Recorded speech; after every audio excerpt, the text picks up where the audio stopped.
Hello എൻ്റെ ഏറ്റവും പ്രിയപ്പെട്ട നേതാവ് ശ്രീ രാഹുൽജി, വേദിയിൽ ശ്രീ രമേശ് ചെന്നിത്തല, പ്രതിപക്ഷ നേതാവ് ശ്രീ വി ഡി സതീശൻ, പ്രതിപക്ഷ രാഷ്ട്രീയ നേതാക്കന്മാർ, എൻ്റെ സഹപ്രവർത്തകന്മാർ, പ്രിയമുള്ള എൻ്റെ സഹോദരന്മാരെ, സമയം വൈകിയതുകൊണ്ട് ഏറെ ആളുകൾ പ്രസംഗിക്കുന്നില്ല. ഞാനും ചെറിയൊരു പ്രസംഗം മാത്രം ചെയ്ത് എൻ്റെ പ്രസംഗവും അവസാനിപ്പിക്കും. രാഹുൽജിക്ക് മറ്റു പരിപാടികളിലും പോകേണ്ടതാണ്. നമ്മൾ ഇന്ന് മുഖാമുഖം കാണുന്നത് ഒരു പുതിയ ചരിത്രത്തിന് തുടക്കം കുറിക്കുന്ന ഒരു സമ്മേളനത്തിലാണ് എന്ന് നിങ്ങൾക്ക് ഓർമ്മ വേണം. എന്താണ് ആ ചരിത്രം? ഇന്ത്യ രാജ്യം ദിവസങ്ങൾ, മണിക്കൂറുകൾ മാത്രമേ ഉള്ളൂ ഇനി പോളിംഗ് ബൂത്തിലേക്ക് പോകാൻ.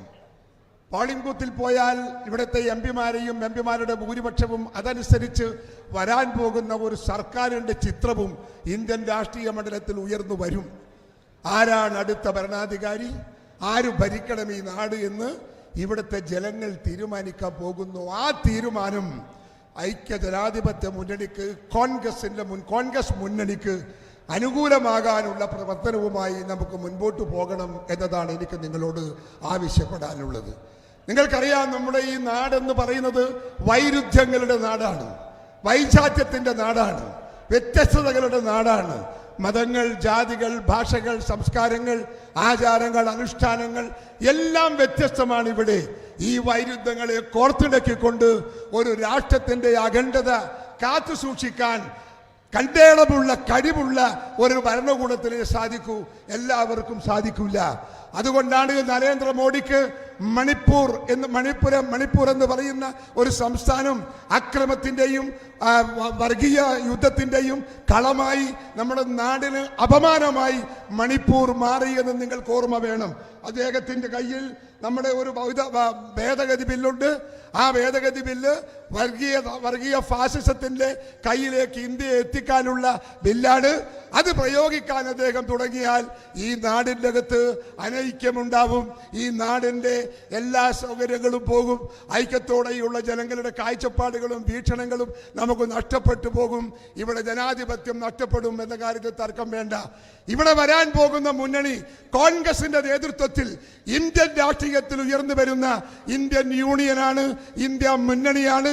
ആ മുന്നണിയുടെ തലപ്പത്ത് പ്രിയപ്പെട്ട ഇന്ത്യയിലെ ജനങ്ങളെ മുഴുവൻ സ്നേഹത്തിന്റെ നൂലിഴകളിൽ ഒരുമിക്കാൻ, ബന്ധിപ്പിക്കാൻ, സാഹോദര്യത്തിൻ്റെയും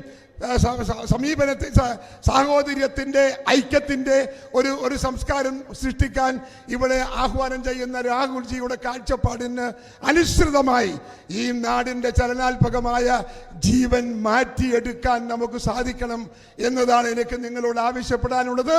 അത് ഇന്ത്യൻ നാഷണൽ കോൺഗ്രസിന്റെ നേതൃത്വത്തിൽ മാത്രമേ സാധിക്കൂ. ഇവിടെ മണിപ്പൂരിൽ എല്ലാ ആളുകളും എല്ലാവരെയും അവിടെ അടിച്ചൊതുക്കി ഒരു ശ്മശാന മൂകതയുണ്ടാക്കിയ സംസ്ഥാനത്ത് മറ്റൊരു നേതാവും പോയില്ല. പോയത് ഞങ്ങളുടെ പ്രിയപ്പെട്ട രാഹുൽജി മാത്രമാണ്. അവിടുത്തെ പാവപ്പെട്ടവരെ, കഷ്ടപ്പെട്ടവരെ, കൊല്ലപ്പെട്ടവരെ, നഷ്ടപ്പെട്ടവരെയൊക്കെ ആശ്വസിപ്പിക്കാൻ പോയ ഏക നേതാവ് രാഹുൽജിയാണ്.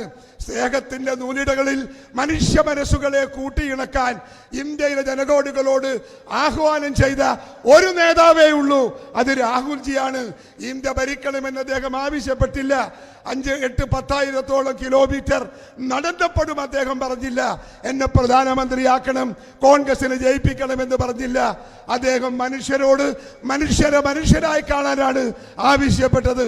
സ്നേഹത്തിന്റെ, സൗഹൃദത്തിന്റെ നൂനതകളിൽ ഈ സമൂഹത്തെ ബന്ധിക്കാനാണ് അദ്ദേഹം ആവശ്യപ്പെട്ടത്. നാടിന്റെ അഖണ്ഡതയെ കുറിച്ച് ഊണിലും ഉറക്കത്തിലും ചിന്തിക്കുന്ന ഒരേ ഒരു ദേശീയ നേതാവേ ഉള്ളൂ, അത് രാഹുൽജിയാണ്. ആ രാഹുൽജിയുടെ കൈകളിൽ ഇന്ത്യ രാജ്യത്തെ ഏൽപ്പിക്കുക എന്നതാണ് എന്റെയും നിങ്ങളുടെയും ഉത്തരവാദിത്വം. ആ ഉത്തരവാദിത്വത്തിന് വേണ്ടി ഏത് പോർക്കളത്തിലും നമ്മുടെ സ്വന്തം ജീവൻ കളയാൻ ഞങ്ങൾ തയ്യാറാണ് എന്ന് രാഹുൽജിയെ ഈ സന്ദർഭം ഞങ്ങൾ അറിയിക്കുകയാണ്. We will fight for you. We will catch this India. Democratic ഇന്ത്യയായി ഇന്ത്യ തിരിച്ചെടുക്കും. ജനാധിപത്യ മതേതര രാഷ്ട്രമായി ഇന്ത്യ ഞങ്ങൾ തിരിച്ചെടുക്കും. ആ തിരിച്ചെടുക്കുന്ന ഭാരതത്തിന്റെ മുകളിൽ നമ്മൾ പ്രതിഷ്ഠിക്കാൻ പോകുന്നത് പ്രിയങ്കരനായ രാഹുൽജിയാണ് എന്ന് ഞാൻ നിങ്ങളുടെ മുമ്പിൽ പ്രഖ്യാപിക്കുന്നു. ആ പ്രഖ്യാപനം യാഥാർത്ഥ്യത്തിലേക്ക് എത്തിക്കാൻ ഒറ്റക്കെട്ടായി ഒരു ശബ്ദമായി ഒരു മെയ്യായി നമുക്ക് മുന്നോട്ട് പോകാം എന്ന് മാത്രം ആഹ്വാനം ചെയ്തുകൊണ്ട് രാഹുൽജിയുടെ ഈ വരവിനെ നെഞ്ചകത്ത് കയറ്റി ഞാൻ അദ്ദേഹത്തെ അനുമോദിച്ചുകൊണ്ട് എൻ്റെ വാക്കുകൾ ഉപസംഹരിക്കുന്നു. നിങ്ങൾക്ക് നമസ്കാരം. ജയ് ഹിന്ദ്.